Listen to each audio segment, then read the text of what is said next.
yuzdagi qurishlar ketadi, mayda ajinlar yoyiladi, yuz to'yinadi, oziqlanadi va oqaradi.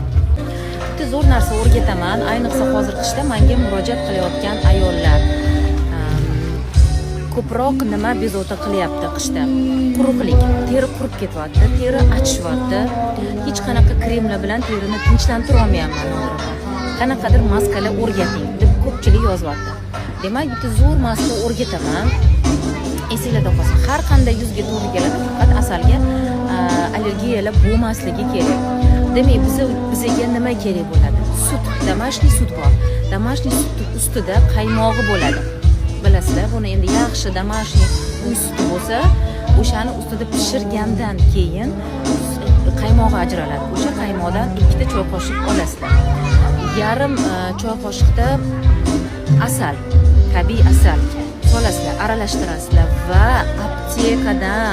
aptekadan buni men qilib ko'rdim, juda ham o'zimga yoqdi. Aptekadan bodom yog'i bor. Bodom yog'i yoki agar bodom yog'i topmasanglar, anaqa bor. Uzum danagini yog'i bor. Uzum danagi yog'i bor aptekada. So'rasanglar, maslo vinogradных kostочек deyiladi bu narsa.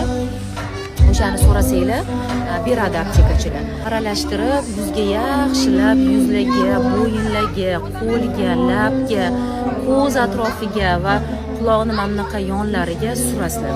15 daqiqadan keyin yuzni iliq suv bilan yuvib tashlaysizlar. Oddiy bitta Bepanthen, Bora Plus yoki oddiy Alisa kremi surib qo'yasizlar. Ertadan ko'rasizlar yuzinglar qanaqa zo'r o'zgarishni boshlaydi.